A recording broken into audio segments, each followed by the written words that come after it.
Kuva kera cyane mw'isi abantu bize kubaho bigwanaho, biga guhunga ibibahiga, birengaho nabo barahindukira biga amayeri yo kubihiga, bazahiga mu myaka 400. Umuntu ari kuri cyaribuye nk'intwaro gakondo, atura icumu ribajwe mu ruti.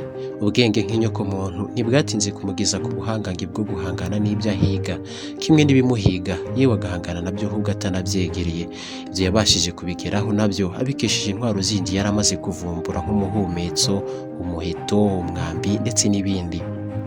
Umuntu yavumbuye kugenda ku ifarashi, avumbura imbunda, ibisasu bya misile n'ibya kirimbuzi, avumbura indege yicaramo akogobwa ibicu ajya kumiramizaho umwanzi w'ibisasu mu gihorihori.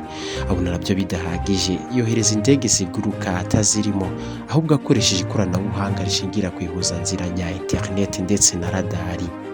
Umuntu yaremye drone zimwe ahubwo muri zo hanaziho ubwenge bucurano ku buryo zibasha kwigenzura bitabaye ngombwa akashyira mu kuboko kwiwe.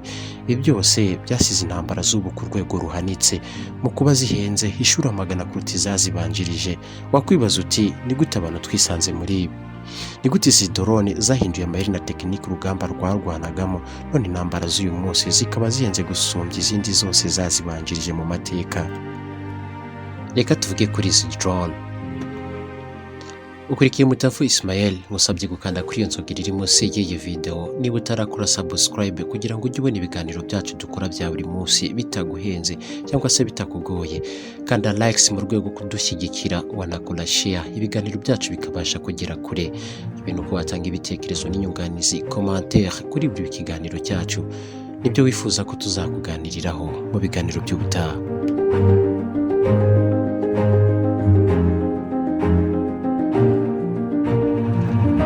Ziswe drones, AUV, ACUV, AC ndetse n'andi mazina. Ni drone rikomoka mu rurimi rw'icyongereza. Drone byashyirwa mu kinyarwanda bikavuga ikigabo cy'umwamikazi w'inzuki, male of the queen of bees. Byabanje gufatira izina ku mpamvu yuko zimwe muri zo bigitangira zasomwaga ziduhera nk'uyu mugabo w'umwamikazi w'inzuki. Maze kubikomozaho kandi nzita AUV mu magambo arambuye nabyo ni unmanned aerial vehicles, hari n'abazita flying predators mu kinyarwanda, ni indege zitagira abapilote. Uyu munsi rero tugiye kwinjira mu isi y'ikoranabuhanga. Iki ni igice cya mbere mu ruhererekane rw'ibiganiro nk'ibi tuzakugezaho aha kuri Mutavu Official. Ikaze.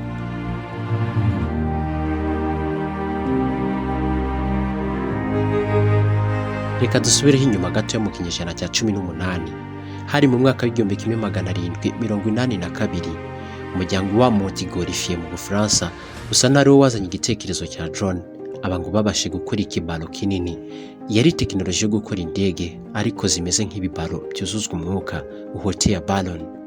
Igitekerezo kandi cyo gukoresha drone mu rwego rw'intambara cyangwa se rwa gisirikari nacyo gisa n'icyavutse mu kinyejana cya 19, ngo harahagana mu mwaka w'1842. Abanya-Austria batatse umujyi wa Venice mu Butaliyani bakoresha drone tumeze nka za balo zihaza umwuka ariko dupakiye ibiturika byinshi. Iki birasa naho ari cyo cyabaye imbarutso y'igitekerezo cyo kurema indege ziguruka zitarimwe abantu, zari zigiye kujya zikoreshwa mu ntambara n'ubutasi n'ibindi. Birasa naho n'ubundi drone zavutse hagambiriye kuzikoresha nk'ibikoresho bya gisirikari cyangwa se ibikoresho by'intambara. Izi ndege ziguruka nka drones ariko apana z'amabalo, ahubwo zikoresha ikoranabuhanga rya radari hakoreshejwe ubugenzuzi bw'ikoranabuhanga na za telekomande. Ngo zabazo zaravumbuwe n'Abongereza n'Abanyamerika mu kinyejana cya 20 hari mu ntambara mbere y'isi. Iki gihe wari mu mwaka w'1917, nyuma y'umwaka umwe gusa zivumbuwe, nibwo mu kwezi kwa 10 Abanyamerika bongeye kugurutsa drone yabo ya mbere bise Ketting Bag mu kirere. Nubwo izi drone zasaga n'izatangaga icyizere mu migurukire yazo, ntabwo zahise zikoreshwa mu operasiyo ya gisirikare. Iki gihe mbibutse ko hari mu ntambara ya mbere y'isi. Hagati y'intambara mbere n'iya kabiri z'isi, Ubwongereza bwakoze indege nyinshi zitarimo abapilote zagenzwaga hakoreshejwe ikoranabuhanga ryari rigezweho muri iyo myaka, ryari rizwi nka radio controlled system. Imwe mu zamenyekanye bwa mbere ni yahawe marke ya DH-18-2B Queen B. Izi zose n'ubundi ntizari zo kurwanisha, ahubwo nizakoreshwaga mu myitozo ya gisirikari kimwe n'urwego rw'ibipimo target practice. Nibwo mu ntambara ya Vietnam bwa mbere drone z'ubutasi zatangiye kugaragara, nabwo zatangiye gukoreshwa mu mirimo myinshi itandukanye, irimo kurasa ibisasu mu rugamba, kurasa misiri ku bipimo byagenzuwe neza, mwe no kuzikoresha ku dutego nk'abanzi, gusakaza amakuru no kuyakwirakwiza mu duce runaka. Igihe tuvuga drones kandi ni byiza kuzirikanira izina Abraham Karim, uyu yiswe umubyeyi wa za drone zigezweho, drone zifite ubushobozi bwo gufata amashusho no kuyabika. Abraham Karim, umugabo w'igikwerere w'imyaka isaga ubu 86, akaba yaravukiye mu mujyi wa Baghdad muri Iraq. Yanize kandi amashuri y'icyiciro cya mbere n'icya kabiri ya kaminuza muri University ya Israel Institute of Technology, binarangira ahubwo afashe ubwenegihugu bwa Israel. Ubu ni umunya-Israel nk'umarume, akaba n'umuvumbuzi kimwe n'utazirwa kuba umubyeyi wa za drone zigezweho. Tukivuga kuri uyu mugabo wahisemo gufata ubwenegihugu bwa Israel, kandi reka nkwibutse ko mu makimbirane menshi yagiye ahuza ubushyamirane hagati ya Israel n'ibihugu by'Abarabu, Israel nayo yagiye ikoresha drone cyane hanini mu rwego rw'ubutasi reconnaissance no kuba yaragendaga igaba uduce ikoresheje drone. Uhereye mu myaka 1960 1970, izi zafashije gutsinda bwa mbere ibihugu by'Abarabu Israel mu makimbirane yagiye bahuza cyane cyane nka Djibouti ndetse na Syria. Reka nkwibutse ko kandi drone zifite ubwenge bucurano IA artificial intelligence bwa mbere nazo zatangiye gukoreshwa hagana muri kimwe cya kabiri cy'ikinyejana cya 20 mu ntambara y'iswi y'Ikigobe Gulf War. Muri iyi ntambara kandi nibwo bwa mbere abasirikari nyabo bitwaje ibigwanisho bamanitse amaboko imbere y'izi mashini zigurukira mu kirere zitwaye. Abanyamerika kandi bakomeje kubigira akamenyero, bazikoresha mu kuyobya ubwirinzi bw'ikirere bw'ibihugu runaka, air defense. Muri Iraq kandi nabwo Abanyamerika barazikoresheje ubwo bahanganaga na Saddam Hussein. Byagiye kugira mu ntangiriro z'ikinyejana cya 21 drone zitarakoreshwa na rimwe mu kurasa ibisasu bya kirimbuzi cyangwa se ibisasu biremereye nka za misile, ahubwo gusa mu butasi no kuderanja cyangwa gucangacanga ubwirinzi bw'ikirere bw'ibihugu runaka, cyangwa se mu kujya gutora amafoto arebana n'urugamba cyangwa se hazabera urugamba. Byageze mu rukerera rw'ikinyejana cya 21 aribwo Abanyamerika bari kuzihekesha ibisasu bya misile, bazituritsa ryazo rya mbere risuzumirwa mu butayu bwa Nevada. Muri Iraq na Afghanistan noneho zatangiye kugwanishwa ugaragaza uhereye ubwo ngubwo. Kuvuga guhera mu myaka za 2000 kugeza mu myaka za 2010, nahongeye kumenyera Abanyamerika ukundi batangiye gukoresha drone mu ihangana ridasanzwe bahuragamo n'ibindi bihugu batavugaga rumwe mu bya gisirikare ndetse na politiki. Abazi kandi intambara yiswe Nagorno-Karabakh yo muri 2020 ni intambara yahuje igihugu cya Armenia n'igihugu cya Azerbaijan nk'ibihugu bibiri by'ubuhangange bungana ku mwunzano ugerwaho ingufu z'igisirikare. Bavuga ko drones ibi bihugu byombi byari bizifite, ariko biza kurangira Azerbaijan na drone zayo byitwayemo neza kuruta igihugu cya Armenia. Icyo gihe ni nabwo bwa mbere drone z'Abanyaturukiya zizwi nka Bayraktar TB2 turi buze kugarukaho zigaragaje, maze so gusenyagura ibibunda biremereye kimwe n'ibyuma by'imitaminwa by'Abanyarmenia koko zirabisenya karava. Icyo gihe Azerbaijan yari igaragaje ubuhangange bwa drone zigezweho mu gusandaza umwanzi no kumushyira hasi koko byanyabyo. Byarangiye koko Armenia itsinzwe byonyine kubera izi drone TB Bayraktar.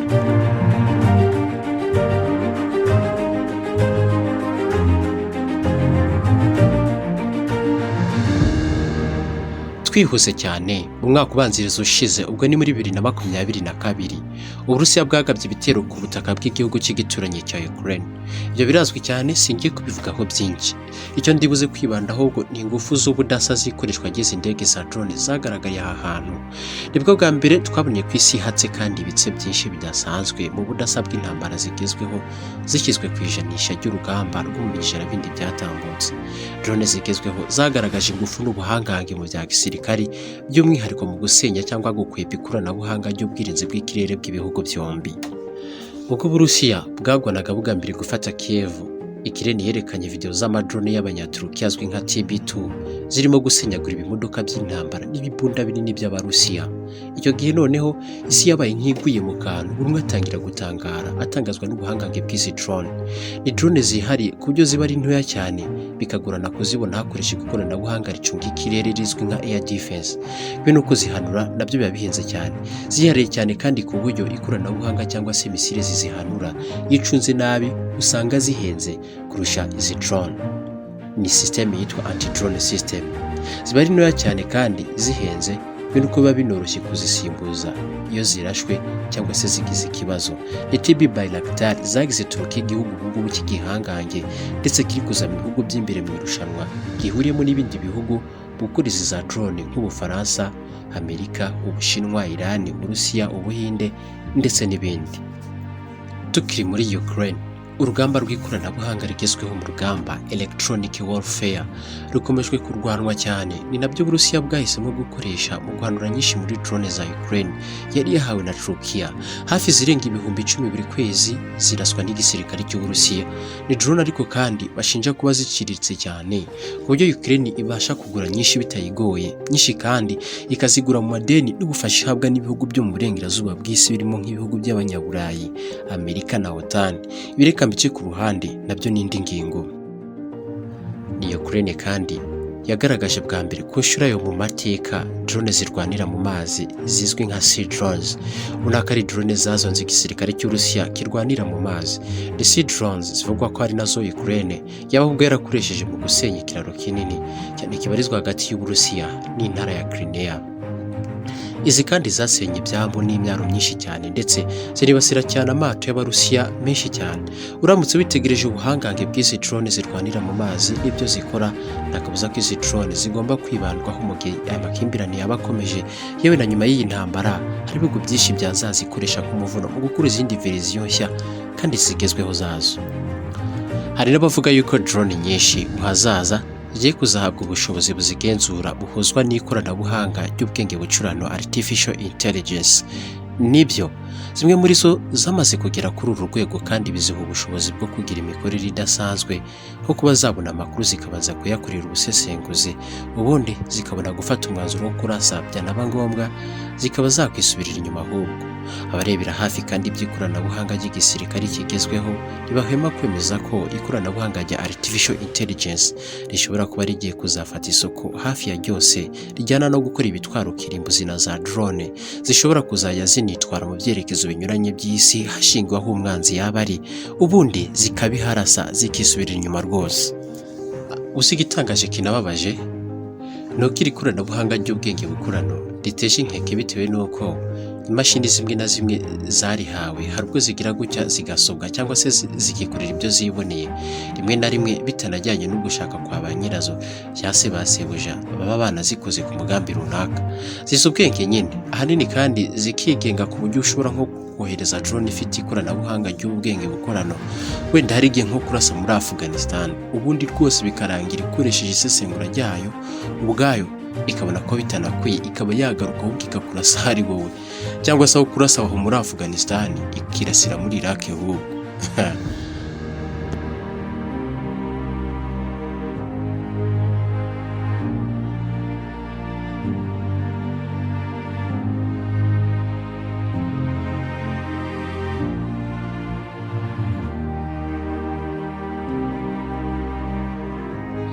Reka nkuvane mu Burayi noneho nkutimbirize mugize hano hakujya muri Congo, hano hakujya hafi iwacu mu baturanyi Congo. Urubuga Military Africa ruheruka gutangaza ko leta ya Kinshasa iheruka kugura n'Ubushinwa drone zindwanye zo mu bwoko bwa CH4 zigera kuri 3 ni mu rwego rwo kuzikoresha mu guhangana n'inyeshyamba zo mutwa M23 ubarizwa mu burasirazuba bw'iki gihugu cya Congo. Gusa nubwo ari uku, amakuru agezweho bavuga yuko izi nyeshyamba zitazirebeye izuba habe na gato, ngo nyinshi muri zo ubuzamaze guhanurwa da. Ubusanzwe izi drone zo mu bwoko bwa CH4 ziri mu amoko agera kuri 2, ni CH4A na CH4B. CH4A ikoreshwa mu butasi, naho mukuru wayo CH4B yo ikoreshwa mu butasi kimwe no kugaba ibitero. Izi reka nkwibutse ko ziba zifite ubushobozi bwo gukora mu ntera igira mu birometero ibihumbi biri hagati ya 3500 n'ibihumbi 500. Zifite ubushobozi kandi bwo kurama mu kirere cyangwa gutinda mu kirere hagati y'amasaha 30 n'amasaha 40. Zifite kandi ikoranabuhanga ku buryo zisharizwa n'imirasire y'izuba ku buryo bateri zazo zitapfa gushiramo umuriro, usibye no gutumbagizwa kure cyane hejuru ku birometero 5 aho zishobora kuba zikarikura ibisasu bya misiri hasi ku butaka. Zifite ikoranabuhanga ry'ijisho rya kamera ku buryo zifata amashusho ameze neza yo mu bwoko bwa high definition abashobora kuboneka neza mu mabara yose akorera kuri objet cyangwa se igikoresho kiri hagati ya metero 1 kugeza kuri metero 5 giteretse ku butaka. Sino muri Congo gusa, haruguru hafi mu ihembe rya Afrika, Perezida Bwana BWA ubwo yararembejwe cyane n'inyeshyamba zigize umutwe wa TPLF, Tigray People Liberation Front. Izi zari inyeshyamba zari zarigumuye ku butegetsi zo mu ntara yashakaga guhitamo kwiyenga, ni intara yitwaga Tigrinya. Ni mu ntambara hanganishije ubutegetsi bwa Addis Abeba n'izi nyeshyamba z'abatigrinya hafi imyaka 2 yuzuye. Perezida Abiy Ahmed ngo yikojeje mu Bushinwa no mu Burusiya bundi akora y'amasuku hoyi n'izindi drone. Turukiya nayo bimuhaye bya TB Bayraktar maze araza ubundi abahuraga bahanganye nawe n'igisirikare cye ku butaka yiga umuvuno wo kubakubitira mu kirere akoresheje izi drone. Batsinzwe uruhenu bitanaciye na kabiri ahubwo baba barayamanitse. Ni umuvuno wamuhaye iturufu y'itsinzi byoroheje cyane, bimuha gutsinda mu gihe gito, anagumya kuzamura icyubahiro cy'imikoreshereze ya za drone ku rugamba rugezweho. Ingingo mugenzi we bwana Felix Tshisekedi yabonye ko ishoboka nawe ahitamo kuyigana, n'ubu arayikoresha nubwo itaramworohera. Reka tubitega amaso.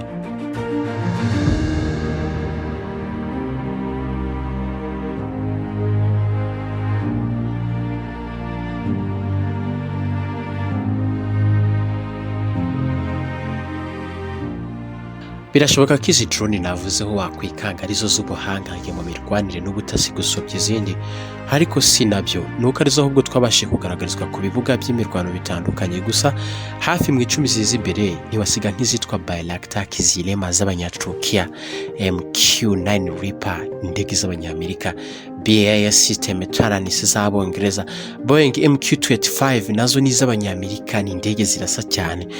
Wanatekereza kandi General Atomic MQ-20 Avenger, izo nazo ni gica mu guturitsa no kurasa. ADC Barakuda, izi zo zakozwe n'Ubudage na Ismael ndazigutuye.